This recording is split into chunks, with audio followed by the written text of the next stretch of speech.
నమస్తే, welcome to Shri media. మనతో పాటు జేసీఎస్ రూరల్ కన్వీనర్ గారు ఉన్నారు. సార్ నమస్తే సార్. నమస్తే. సార్ ఇప్పుడు 2 నెలలు కూడా మనకు ఎన్నికలు అనేవి లేవు. ఈ టైంలో ప్రధానంగా ఇక్కడ గుంటూరు జిల్లాకు సంబంధించి కాకపోవచ్చు, లేకపోతే ఇక్కడ మంగళగిరిలో సంబంధించింది కావచ్చు, వైసీపీ పార్టీ అనేది బలహీన పడుతుందని చెప్పచ్చా, లేకుంటే స్ట్రాంగ్ అవుతుందని చెప్పచ్చా? బలహీన పడింది అనడానికి అసలు కారణాలు ఏముంది? ఏం లేదు కదా.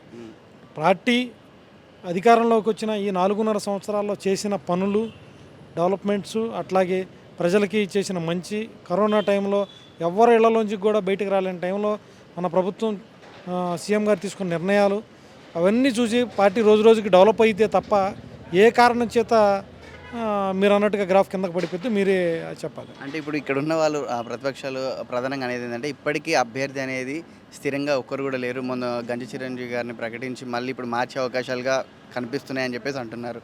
సో బలమైన అభ్యర్థి లోకేష్ బాబు గారిని ఎదుర్కొనే అభ్యర్థి లేరు అని అంటున్నారు. మీరేమంటారు? బలమైన అభ్యర్థి అని చెప్తున్నారు, ఇక్కడ లేరు, మారుస్తున్నారు అని అంటున్నారు కదా. అసలు అదే టీడీపీ పార్టీ, 40 సంవత్సరాల చరిత్ర ఉన్నటువంటి టీడీపీ పార్టీ ఈ రోజుకి కనీసం ఒక్క చోటన్నా సరే ఇక్కడ మా అభ్యర్థి ఫలానా అభ్యర్థి పోటీ చేస్తాడని చెప్పాడా? ఇక్కడ లోకేష్ పోటీ చేస్తాడని ఎవరు చెప్పారు? ఇవన్నీ వరకు వాళ్ళు ఊహాగానాలు తప్ప. నిన్నగాక మొన్న 2 రోజుల క్రితం చంద్రబాబు నాయుడు గారు కదలరా మీటింగ్లో ఏం చెప్పాడు? రేపు ఎలక్షన్ నోటిఫికేషన్ వచ్చేంత వరకు కూడా మా ఎమ్మెల్యే అభ్యర్థుల్ని ఎక్కడా కూడా ప్రకటించం. ఎవరి కాళ్ళు ఎవరన్నా స్వచ్ఛందంగా ప్రకటించుకుంటే వాళ్ళ వ్యక్తిగతమే తప్ప అది పార్టీ నిర్ణయం కాదు. పార్టీ నిర్ణయం ప్రకారం ఎలక్షన్ నోటిఫికేషన్ వచ్చిన తర్వాత మాత్రమే మాకు తెలియపరుస్తామన్నారు. ఎందుకు అంత భయపడుతున్నాడు చంద్రబాబు నాయుడు? మీకేమనిపిస్తుంది సార్? అట్లా డైరెక్ట్గా ఆయన ఒక మీటింగ్లోనే చెప్పడాన్ని బట్టి మీరు ఎట్లా చూస్తున్నారు? మేము ప్రకటించమని అంత బహిర్గతంగా చెప్పడాన్ని మీరు ఎట్లా చూస్తున్నారు? కేవలం భయమే, భయం తప్ప రెండోది లేదు. ఎందుకు? మా నాయకుడు ఆల్రెడీ ఇప్పటికే దాదాపుగా 65 నుంచి 70 స్థానాలు ప్రకటించేశాడు. ఇప్పుడు 6 లిస్టులు 7 లిస్టులు వచ్చినాయి. అట్లా నువ్వు కనీసం ఒక్క లిస్టు, ఒక్క అభ్యర్థి, కనీసం నీ కొడుకైనా మంగళగిరిలో పోటీ చేస్తానని చెప్పే దమ్ము, ధైర్యం ఈ చంద్రబాబు నాయుడుకు ఉందా? లేదు. వాళ్ళకి లేకే. వాళ్ళు క్యాండిడేట్లు ఎవరిని వీళ్ళు అనౌన్స్ చేయగానే ఇంకొక ఆయన ఈయన దత్తపుత్రుడు వచ్చేసి ఆయన నేను 2 ఇచ్చాను, నేను 2 ఇస్తాను ఎక్కడైనా అంటాడు. సో సపోజ్ అతను 175 ఇస్తే ఇతను 175కి ఇచ్చే దమ్ము, ధైర్యం ఈ దత్తపుత్రుడికి ఉందా? లేదా దత్త తండ్రికి ఎందుకు ఈ నా 40 ఇయర్స్ ఇండస్ట్రీ నేను 14 సంవత్సరాలు ముఖ్యమంత్రి అని చెప్పుకుంటున్నాను చంద్రబాబు నాయుడు ఎందుకు ధైర్యం చేయలేకపోతున్నాడు? ఒక్కసారి ఏదో ఇప్పుడు అంటున్నాడు. ఈరోజు నేను పొద్దున ఇక్కడ సోషల్ మీడియాలో చూసా, సిద్ధం సవాల్, సంసిద్ధంగా ఉండారా జగన్మోహన్ రెడ్డి, రండి బహిరంగ చర్చకి, ఎనీ టైం మా పార్టీ నీకు సమాధానం చెప్పడానికి ఒక గ్రామ స్థాయి కార్యకర్త చాలు అని నేను ఎందుకు చెప్తున్నానంటే ధైర్యంగా మా పార్టీ జగన్మోహన్ రెడ్డి గారు చేస్తున్న సంక్షేమం, ఆయన బటన్ నొక్కిస్తున్న సంక్షేమం, ఒక భారతదేశంలోనే ఆంధ్ర రాష్ట్రం ఒక తలమానికగా సెంట్రల్ గవర్నమెంటే కొన్ని మన స్కీములు ఏదైతే ఉన్నాయో అవి కాపీ కొట్టి పక్క రాష్ట్రాల్లో అమలుపరచమని చెప్పి డైరెక్ట్గా నరేంద్ర మోడీ గారే తెలియపరిచిన విషయాలు ఎన్నో ఉన్నాయి. అది మీ అందరికీ తెలుసు. ఒక్కటన్నా జరిగిన ఏదైనా సరే, లేదా బటన్ నొక్కి మా నాయకుడు ఏదైతే 2.5 లక్షల కోట్ల రూపాయలు ఇప్పుడు జనాలకు పంచాడో వాటిలో ఎక్కడన్నా అవినీతి జరిగిందా? అటు గురించి మనం మాట్లాడగలిగే దమ్ము, ధైర్యం ఎవరికన్నా ఉందా? ఎంతసేపటికి డెవలప్మెంట్, రోడ్లు ఒక్కటే డెవలప్మెంట్ కాదండి, ఆర్థికంగా బలపరచడం, పేదవారిని ఆర్థికంగా బలపరచడమే మన యొక్క లక్ష్యం. అట్లాగే దానిలో భాగంగా డెవలప్మెంట్కి వచ్చేప్పటికి ప్రతి ఒక్క గ్రామంలో గ్రామ సచివాలయం, అట్లాగే అగ్రికల్చర్ సంబంధించిన, వ్యవసాయానికి సంబంధించిన ఆర్బీకేలు, అట్లాగే హాస్పిటల్స్, ఇక్కడ మా ఎంటీఎంసీ పరిధిలోనే సుమారుగా 9 అర్బన్ హెల్త్ కేర్ హాస్పిటల్ కట్టారండి. ఒక్కొక్క హాస్పిటల్ విలువ 1,50,00,000 రూపాయలు. సెంట్రల్ గవర్నమెంట్ 75 లక్షలు ఇస్తే మిగతా మన ఎంటీఎంసీ నుంచి నిధులు తీసుకొని 1,50,00,000 రూపాయలు ఖర్చు పెట్టి 9 అర్బన్ హెల్త్ కేర్లు కంప్లీట్ చేసుకోవడం జరిగింది. ఇంకెక్కడ అభివృద్ధి? ఏం అభివృద్ధి లేదు. ఒక రోడ్లు ఒక్కటే అభివృద్ధి కాదు. రోడ్లు గుంటలు ఉన్న మాట కొన్నిసార్లు ఉంటాయి. రోడ్లు గుంటలు లేకుండా ఎక్కడా ఉండదు. దాన్నే డెవలప్మెంట్ లేదు, రోడ్లే లేదు. ఇదే కాదు అభివృద్ధి అంటే. ఒక డెవలప్మెంట్ రోడ్లే కాదు, ఈ సచివాలయాలకు అర్థం అభివృద్ధి, గ్రామ ఆర్బీకే సెంటర్లకు అర్థం అభివృద్ధి, హాస్పిటల్కి అర్థం అభివృద్ధి. ఇవన్నీ అభివృద్ధిలో భాగం కాదా?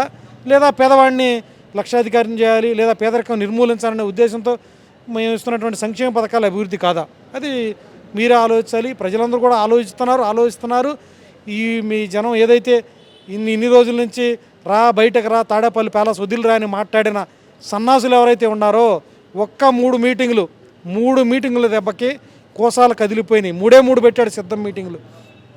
1 విజయనగరం, 2 ఏలూరు, 3 నిన్న అనంతపురం. అనంతపురం మీటింగ్. నిజంగా నాకు తెలిసి రాజకీయాల్లో ఏ నాయకుడు కూడా అంతమంది 10 లక్షల పైచలకు జనం రావడం ఏంటంటే అసలు ఎక్కడన్నా ఉందా? చూసారా? అవన్నీ చూసి జీర్ణించుకోలేకే ఒక పార్టీ అభ్యర్థుల్ని నీకు దమ్ము ధైర్యం ఉంటే చంద్రబాబు, నేను ఒక్కొక్కసారి చెప్తున్నా, నీకు దమ్ము ధైర్యం ఉంటే నీ కొడుకు నారా లోకేష్ ఇక్కడే పోటీ చేస్తాడని చెప్పే ధైర్యం నీకుందా? 2 రోజుల క్రితం మీటింగ్లో నువ్వే చెప్పావు, మేము ఎక్కడ క్యాండిడేట్ని అనౌన్స్ చెయ్యం కూడా, ఎలక్షన్ కోడ్ వచ్చిన తర్వాత చేస్తామని చెప్తున్నావు. అంత అధైర్యంతో ఉండవు నువ్వు. ఒక్కసారి ఆ కార్యకర్తలందరూ, ఆ కేడర్ అందరూ కూడా తెలుసుకోవాలని చెప్పి నేను చెప్తున్నాను. సార్, ఇప్పుడు పవన్ కళ్యాణ్ గారిది అలాగే చంద్రబాబు గారి పొత్తుని మీరు ఎలా చూస్తారు? ఆ పొత్తులు మేము ఎప్పుడో, మా నాయకుడు ఫస్ట్ నుంచి అదే చెప్తున్నాడుగా, ఇవన్నీ డ్రామాలు, ఇది పొత్తులు. ఫస్ట్ నుంచి కూడా party produced by Nara Chandrababu Naidu, behind ఆ పార్టీ వెనకుందంతా నారా చంద్రబాబు నాయుడే. వేరే లింగమనేని రమేష్ని వాళ్ళని అడ్డం పెట్టుకొని, కొంతమంది పీవీపీ వాళ్ళని అడ్డం పెట్టుకొని పార్టీ అనౌన్స్ చేశారే తప్ప, ఫస్ట్ ఈ పార్టీ అనౌన్స్ చేసినప్పుడు 2014లో ఇద్దరూ కలిసి పోటీ చేసిన మాట వాస్తవా కాదా? తర్వాత 2019లో ఏమి ఇబ్బంది వచ్చిందని చెప్పేసి నువ్వు దూరంగా వెళ్ళిపోయావు. గవర్నమెంట్ యాంటీ ఓటు చెల్లకూడదు, అది ఒక జగన్ ఒక్కడే క్యాచ్ చేసుకోకూడదు, అది నీకు చేల్చాలనే ఉద్దేశంతో దానిని ఆ రోజు మళ్ళీ విడిగా పోటీ చేయించావు. ఈరోజు మళ్ళీ అతను ఇప్పుడు కాదు, గత 2 సంవత్సరాల నుంచి చెప్తున్నాడు, ఓటు చేయలనేమనో యాంటీ ఓటు చేయలనో మేమందరం కలిసి అని. ఈ మాట మీరు ఇవాళ చెప్పడం కాదు, 2014లో చెప్పాడు మా నాయకుడు. Totally Janasena party is produced by, దానికి టోటల్గా ప్రొడ్యూసర్ చంద్రబాబు నాయుడే. దాంట్లో ఎనీ డౌట్, నో డౌట్, ఏమాత్రం డౌట్ లేదు. ఈ కార్యకర్తలు ఏదైతే జనసేన జెండా మోస్తూ వాళ్ళు ప్రతి సంవత్సరం అంటే ఒక్కొక్క ఎలక్షన్కి ఒక్కొక్క జెండా జనసేన కార్యకర్తలు మేము ధైర్యంగా మా గుండెల మీద చేసుకుని చెప్తున్నాం, కాళ్ళ ఎగరి చెప్తున్నాం ఊళ్ళల్లోకి వెళ్ళి, మా నాయకుడు ఇది చేశాడు, మా నాయకుడు ఇది చేశాడు. మేము వేరే ఎవరి జెండాలు మోయాల్సిన అవసరం మాకు లేదు.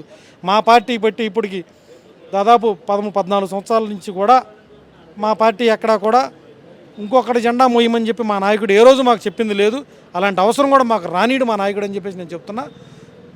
సార్, ఇప్పుడు మీరన్న ఉద్దేశం ప్రకారం పవన్ కళ్యాణ్ గారు ఈ produced by TDP government Chandrababu Naidu గారు అంటున్నారు.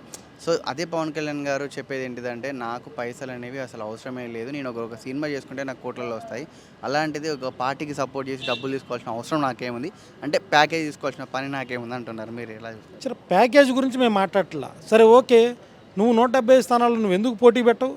2014లో నువ్వే అతనితో కలిసి పోటీ చేసావు, తర్వాత 19లో ఎందుకు విభేదించావు? మళ్ళీ ఇప్పుడు ఎందుకు కలుస్తున్నావు? నా తల్లిని దూషించారని మాట్లాడావు మీటింగుల్లో. ఏమైపోయింది ఈరోజు ఆ మాటలన్నీ నీకు? ఎందుకు పోటీ చేయలేకపోతున్నావు సింగిల్గా? ఎందుకు చంద్రబాబు సంకన చేరుతున్నావు? అది కాదా ప్యాకేజీ? అది కాదా ఒప్పందాలు? మీ చీకటి ఒప్పందాలు ఇక్కడ ఇచ్చి ఇక్కడ తీసుకున్నట్టుగా నువ్వు లింగమనేని రమేష్తో పొలాలు తీసుకొని, ఆఫీసులు తీసుకొని, ఇవన్నీ ఎవరికి తెలియవు, ఎన్ని తొందరలో బయట పెడతారు. నారా చంద్రబాబు నాయుడు అనే అతను అతి తక్కువ రోజులు అని చెప్తున్నాడే, నీకు 50 రోజులే టైం ఉందని. 50 రోజులు కాదు, నీకు అతి కొద్ది కాలంలో అండమాన్ జైలే నీకు గతి. ఇంకా నువ్వు జనాల్ని, ఈ బాహ్య ప్రపంచాన్ని నువ్వు చూడలేవు. నీ జీవిత అంకం వరకు కూడా నీకు జైల్లో వేసినా కానీ నువ్వు చేసిన స్కాములకి నీకు ఆ శిక్ష సరిపోదని చెప్పేసి నేను చెప్తున్నా.